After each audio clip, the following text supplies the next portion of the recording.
Start ಆ್ಯಂಡ್ಸ್ ವೀಕ್ಷಕರೆಲ್ಲರಿಗೂ ನನ್ನ ನಮಸ್ಕಾರಗಳು. 2025 ಯಾವ ರಾಶಿಗಳಿಗೆ ರಾಜಯೋಗ ತಂದುಕೊಡುತ್ತೆ, ಯಾವೆಲ್ಲ ರಾಶಿಗಳಿಗೆ ಕಂಕಣ ಬಲ ಕೂಡಿಬರುತ್ತೆ, ಆ ರೀತಿಯಲ್ಲಿ ಯೋಗ ಬಲ ಇದೆಲ್ಲ ಯಾವ ರೀತಿಯಲ್ಲಿ ಯಾವ ರಾಶಿಗಳಿಗೆ ಬರ್ತಾ ಹೋಗುತ್ತೆ 2025 ಅಂತ ಹೇಳ್ತೀನಿ. ಆ ರೀತಿಯಲ್ಲಿ ನೋಡೋದಾದರೆ ಈ ಒಂದು 2025 ಏನಿದೆ, ಆ, ಪ್ರಪ್ರಥಮವಾಗಿ ನಾನು ಹೇಳುವಂಥದ್ದು ವೃಷಭ ರಾಶಿಗೆ ತುಂಬ ಎಕ್ಸಲೆಂಟ್ ಏಳಿಗೆ ಕೊಡುವಂಥದ್ದು, ರಾಜಯೋಗ ಅನುಭವಿಸುವಂಥದ್ದು, ಆ ರೀತಿಯಲ್ಲಿ ನಿಮ್ಮ ಇಷ್ಟಾರ್ಥಗಳೆಲ್ಲ ಪೂರ್ತಿಯಾಗುವಂಥದ್ದು, ಗುರುಬಲ ಬರುವಂಥದ್ದು, ಅದೇ ರೀತಿಯಲ್ಲಿ ಎಲ್ಲ ಕೆಲಸ ಕಾರ್ಯಗಳು, ಶುಭ ಸಮಾರಂಭಗಳು, ಮದುವೆಗಳು, ಮನೆ ಗೃಹ ಪ್ರವೇಶ, ಮಗು ಎಲ್ಲದಕ್ಕೂ ಹೆಲ್ಪ್ ಆಗುವಂಥದ್ದು ವೃಷಭ ರಾಶಿ ಮೊದಲನೇದಾಗಿ, ಎರಡನೇದಾಗಿ ಸಿಂಹ ರಾಶಿ, ಮೂರನೇದಾಗಿ ತುಲಾ ರಾಶಿ, ನಾಲ್ಕನೇದಾಗಿ ಧನುರ್ರಾಶಿ, ಅದೇ ರೀತಿಯಲ್ಲಿ ಕೊನೆಯದಾಗಿ ಮೀನರಾಶಿ ಅಂತ ಹೇಳ್ತೀನಿ. ಈ 5 ರಾಶಿಗಳಿಗೆ ಈ ವರ್ಷ ತುಂಬ ಯೋಗ ಬರುವಂಥದ್ದಾಗುತ್ತೆ. ಒಂದೊಂದು ರಾಶಿಗೆ ಒಂದೊಂದು ರೀತಿಯಲ್ಲಿ ಯೋಗ ತರುತ್ತೆ ಅಂತ ಹೇಳುವಂಥದ್ದು.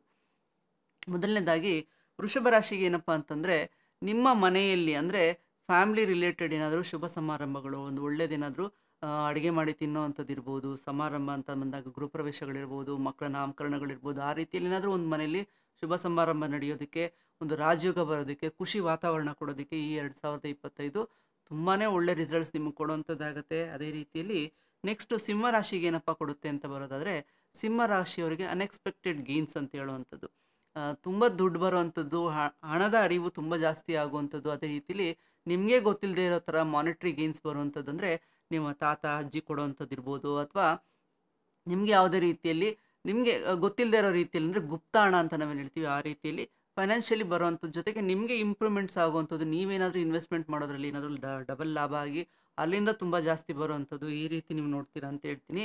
ಇನ್ನು ತುಲಾ ರಾಶಿಗೆ ಏನಪ್ಪ ಅಂತಂದರೆ ಭಾಗ್ಯದ ಬಾಗಿಲು ಅಂತ ಹೇಳುವಂಥದ್ದು, ನಿಮಗೆ ಗೊತ್ತಿಲ್ಲದೆ ಇರೋ ರೀತಿಯಲ್ಲಿ ಎಲ್ಲೋ ಓಪನ್ ಆಗುತ್ತೆ, ನಿಮಗೆ ಗೊತ್ತಿರೋದಿಲ್ಲ, ಯಾವ ರೀತಿ ಅಂತ ಗೊತ್ತಿರೋದಿಲ್ಲ, ಅನ್ಎಕ್ಸ್ಪೆಕ್ಟೆಡ್ ಆಗಿ ನಿಮ್ಗೆ ಎಲ್ಲ ರೀತಿಯಲ್ಲೂ ಒಳ್ಳೇದು ನಡೆಯುವಂಥದ್ದಾಗುತ್ತೆ. ಭಾಗ್ಯದ ಬಾಗಿಲು ಎಲ್ಲರಿಗೂ ಯಾವಾಗಲೂ ತೆಗೆಯೋದಿಲ್ಲ, ಒಂದೊಂದು ಸರಿ ಮಾತ್ರ ತೆಗಿತಾ ಇರುತ್ತೆ. ಅದು ಇವಾಗ ತುಲಾ ರಾಶಿಯವ್ರಿಗೆ ಮಾತ್ರ ಒಲ್ದು ಬಂದಿರೋವಂಥದ್ದು, ಆ ರೀತಿಯಲ್ಲಿ ನಿಮಗೂ ತುಂಬ ಚೆನ್ನಾಗಿ ಆಗಿ ಬರುವಂಥದ್ದು ಅಂತ ಹೇಳ್ತೀನಿ. ಅದೇ ರೀತಿಯಲ್ಲಿ ಈ ಒಂದು 2025 ನಿಮಗೆ ತುಂಬ ಒಳ್ಳೆ ಏಳಿಗೆ ಭವಿಷ್ಯ ಕೊಡುವಂಥದ್ದಾಗುತ್ತೆ. ಸೊ ಇದನ್ನು ಯುಟಿಲೈಸ್ ಮಾಡಿಕೊಂಡು ಒಳ್ಳೆ ರೀತಿಯಲ್ಲಿ ಜೀವನನ ಕಟ್ಕೊಂಬಿಡಿ ಅಂತ ಹೇಳ್ತೀನಿ.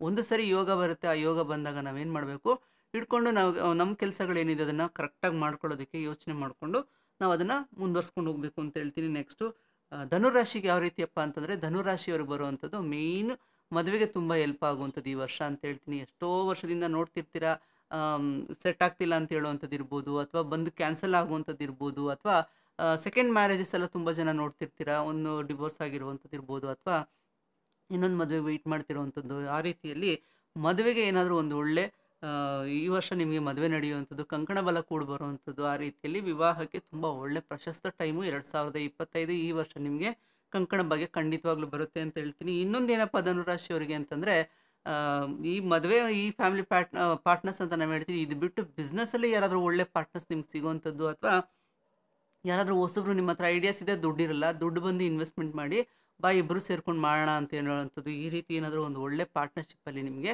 ಬಿಸ್ನೆಸ್ಸಲ್ಲಿ ಇಂಪ್ರೂವ್ಮೆಂಟ್ ಆಗುವಂಥದ್ದು, ಏಳಿಗೆ ಆಗುವಂಥದ್ದು, ಬರೀ ಫ್ಯಾಮಿಲಿ ಮಾತ್ರ ಅಲ್ಲ, ಬಿಸ್ನೆಸ್ ಡಬಲ್ ಅಂತ ಹೇಳ್ತೀನಿ. ಆ ರೀತಿಯಲ್ಲಿ ಒಂದು ಎಕ್ಸಲೆಂಟ್ ರಿಸಲ್ಟ್ಸ್ನ ನೀವು ಧನುರಾಶಿಯವ್ರಿಗೆ ನೋಡ್ಬೋದು ಅಂತ ಹೇಳ್ತೀನಿ. ಅದೇ ರೀತಿಯಲ್ಲಿ ಮೀನರಾಶಿಯವ್ರಿಗೂ ತುಂಬ ಎಕ್ಸಲೆಂಟ್ ರಿಸಲ್ಟ್ಸ್ ಇದೆ.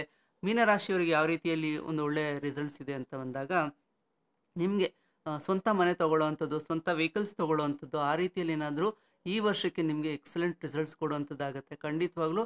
ಈ 5 ರಾಶಿಯವರಿಗೆ ನಾನು ಯಾವ್ಯಾವ ರೀತಿಯಲ್ಲಿ ಅಂದರೆ, ಈ ಒಂದು ಬಲ ಅಂತ ಬರುವಂಥದ್ದು ಒಂದೊಂದು ಬಲ ಒಂದೊಂದಕ್ಕೆ ನಮಗೆ ಹೆಲ್ಪ್ ಆಗ್ತಾ ಹೋಗುತ್ತೆ. ಆ ರೀತಿಯಲ್ಲಿ ಈ ಬಲಗಳೇನಿದೆ ನಿಮಗೆ ಒಬ್ಬೊಬ್ಬರಿಗೆ ಮನೆ ಕಟ್ಟೋದಕ್ಕೆ ಹೆಲ್ಪ್ ಆಗ್ಬೋದು, ಗೃಹ ಪ್ರವೇಶಗಳು ಮಾಡ್ಕೊಳ್ಳೋದಕ್ಕೆ ಹೆಲ್ಪ್ ಆಗ್ಬೋದು, ಅಥವಾ ಮದುವೆಗೆ ಹೆಲ್ಪ್ ಆಗ್ಬೋದು, ಹೊಸ ಬಿಸ್ನೆಸ್ ಆ ಥರ ಏನಾದರೂ ಹೆಲ್ಪ್ ಆಗುವಂಥದ್ದು, ಗೊತ್ತಿಲ್ಲದೆ ಇರೋ ಥರ ಗುಪ್ತ ನಿಧಿ ಅಂತ ನಾನು ಹೇಳಿದೆ, ಆ ರೀತಿಯಲ್ಲಿ ಮಾನಿಟ್ರಿ ಗೇನ್ಸ್ ರಿಲೇಟೆಡ್ ಏನಾದರೂ ನಿಮ್ಮ ತಾತ ಅಜ್ಜಿಯಿಂದ ಏನಾದರೂ ನಿಮಗೆ ಕೊಡುಗೆಯಾಗಿ ಏನಾದರೂ ಕೊಡೋವಂಥದ್ದು ಇರ್ಬೋದು, ಜಮೀನು ಇರ್ಬೋದು, ದುಡ್ಡು ಇರ್ಬೋದು, ಒಡವೆಗಳಿರ್ಬೋದು, ನಿಮಗೆ ಗೊತ್ತಿಲ್ಲದೆ ಇರೋವಂಥದ್ದು ಅನ್ಎಕ್ಸ್ಪೆಕ್ಟೆಡ್ ಗೇನ್ಸ್ ಏನಾದರೂ ಬರುವಂಥದ್ದು, ಈ ರೀತಿಯೆಲ್ಲ ಗುರುಬಲ ಬಂದಾಗ ನಮಗೆ ತುಂಬ ಹೆಲ್ಪ್ ಆಗುತ್ತೆ ಅಂತ ಹೇಳೋ ರೀತಿಯಲ್ಲಿ 2025 ಈ 5 ರಾಶಿಗಳಿಗೆ ನಾನೇನು ಹೇಳಿದೆ, ಇವರಿಗೆಲ್ಲ ಒಳ್ಳೇದಾಗುವಂಥದ್ದಾಗುತ್ತೆ ಅಂತ ಹೇಳಿದೆ. ಆ ರೀತಿಯಲ್ಲಿ ಮತ್ತೆ ಇನ್ನೊಂದು ಏನಪ್ಪ ಅಂತ ಬಂದಾಗ, ಈ ಒಂದು 2025 ಈ ಒಂದು ಶನಿಯ ಬದಲಾವಣೆ ಇರ್ಬೋದು, ಗುರು ಬದಲಾವಣೆ ಇರ್ಬೋದು, ರಾಹುಕೇತುವಿನ ಬದಲಾವಣೆ ಈ ವರ್ಷದಲ್ಲಿ ಇದೆ ಅಂತ ಹೇಳ್ತೀನಿ. ಯಾಕಂದರೆ ಶನಿ ಒಂದು ಮನೆಯಿಂದ ಇನ್ನೊಂದು ಮನೆಗೆ ಟ್ರಾನ್ಸಿಟ್ ಆಗೋದಕ್ಕೆ 2.5 ಇಯರ್ಸ್ ತೊಗೊಳ್ಳೋವಂಥದ್ದು, ಅದೇ ರೀತಿಯಲ್ಲಿ ಗುರು ಬಂದು ಟ್ರಾನ್ಸಿಟ್ ಆಗೋದಕ್ಕೆ ಒಂದು ವರ್ಷ ಅಂದರೆ 12 ತಿಂಗಳು ತೊಗೊಳ್ಳೋವಂಥದ್ದು, ಇನ್ನು ರಾಹುಕೇತು ಟ್ರಾನ್ಸಿಟ್ ಆಗೋದಕ್ಕೆ 1.5 ವರ್ಷ 18 ತಿಂಗಳು ತೊಗೊಳ್ಳೋವಂಥದ್ದು ಅಂತ ಮುಗಿತಾ ಬಂದಿದೆ. ಸೊ ಆ ರೀತಿಯಲ್ಲಿ ನೋಡೋದಾದರೆ ಮಾರ್ಚಲ್ಲಿ ಶನಿಯ ಬದಲಾವಣೆ ಇದೆ ಕುಂಭ ರಾಶಿಯಿಂದ ಮೀನ ರಾಶಿಗೆ. ಅದೇ ರೀತಿಯಲ್ಲಿ ಇನ್ನು ರಾಹುಕೇತು ಅಂತ ಬಂದಾಗ ಅವರು ಕೂಡ ಏನಂತಂದರೆ ಮೇಲೆ ಬದಲಾವಣೆ ಆಗ್ತಾ ಇರುವಂಥದ್ದು.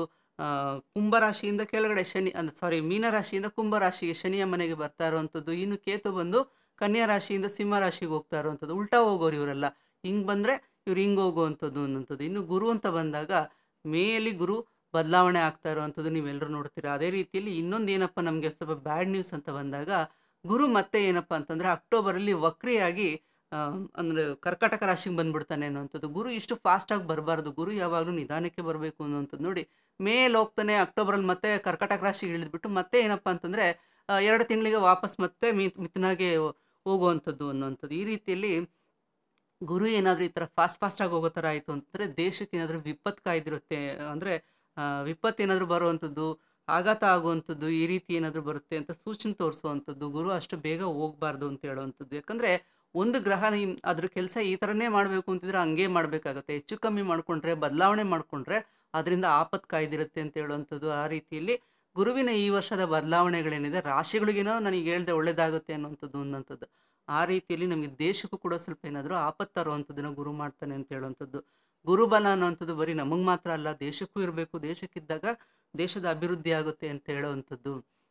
ಆ ರೀತಿಯಲ್ಲಿ ಈ ಒಂದು ಎಲ್ಲ ಗ್ರಹಗಳು ಏನು ಹೇಳಿದೆ ನಾನು, ಶನಿ, ಗುರು, ರಾಹು, ಕೇತು, ಈ ಎಲ್ಲ ಬದಲಾವಣೆ ಈ ವರ್ಷ ಆಗ್ತಾ ಇರೋದ್ರಿಂದ ಎಷ್ಟೋ ಒಂದು ರಾಶಿಗಳಿಗೆ ಒಳ್ಳೇದಾದರೆ ಎಷ್ಟೋ ರಾಶಿಗಳಿಗೂ ಮತ್ತು ಒಂದು ದೇಶಕ್ಕೂ ವಿಪತ್ತು ಬರುವಂಥದ್ದಾಗುತ್ತೆ. ಆ ರೀತಿಯಲ್ಲಿ ನಾನು ಇವಾಗ ಬರೀ 2025 ಯಾವ ರಾಶಿಗೆ ರಾಜಯೋಗ ತಂದು ಕೊಡುತ್ತೆ ಅನ್ನುವಂಥದ್ರ ಬಗ್ಗೆ ಮಾತಾಡಿರೋದ್ರಿಂದ ಈ ಒಂದು 5 ರಾಶಿಗಳು ನಾನು ಈಗೇನು ಹೇಳಿದೆ, ಈ ರಾಶಿಗಳಿಗೆ ಎಕ್ಸಲೆಂಟ್ ಯೋಗ ಬರುವಂಥದ್ದು.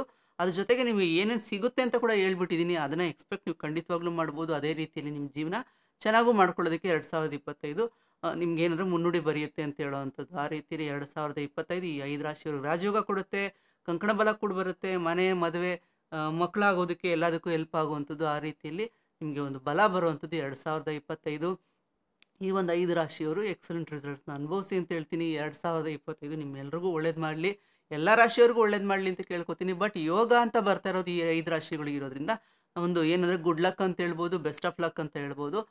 ಈ ಒಂದು 5 ರಾಶಿಯವರು ಈ ಒಂದು ಎಂಜಾಯ್ಮೆಂಟ್ನ ಈ ವರ್ಷ ಮಾಡಿ ಅಂತ ಹೇಳ್ತೀನಿ. ಅದೇ ರೀತಿಯಲ್ಲಿ ಬೇರೆ ರಾಶಿಯವರು ತಡ್ಕೊಳ್ಳಿ, ಈ ಒಂದು ವರ್ಷ ಅಲ್ಲಾಂದರೆ ನೆಕ್ಸ್ಟ್ ವರ್ಷ ಬರುತ್ತೆ. ಸೊ ಅದರಿಂದ ಎಲ್ಲ ರಾಶಿಯವ್ರಿಗೂ ಚೆನ್ನಾಗಾಗಲಿ 2025. ಇನ್ನು ಈ ಒಂದು ಏನು ರಾಜಯೋಗದ ಒಂದು 5 ರಾಶಿಯವರಿಗೆ ಇನ್ನೂ ಒಳ್ಳೇದಾಗಲಿ ಅಂತ ಹೇಳ್ತೀನಿ. ಮತ್ತಷ್ಟು ವಿಡಿಯೋದೊಂದಿಗೆ ನಿಮ್ಮೆಲ್ಲರನ್ನೂ ಭೇಟಿ ಮಾಡ್ತೀನಿ. ಅಲ್ಲಿವರೆಗೂ ಎಲ್ರಿಗೂ ಒಳ್ಳೇದಾಗಲಿ ಅಂತ ಹೇಳ್ತೀನಿ. ನಮಸ್ತೆ.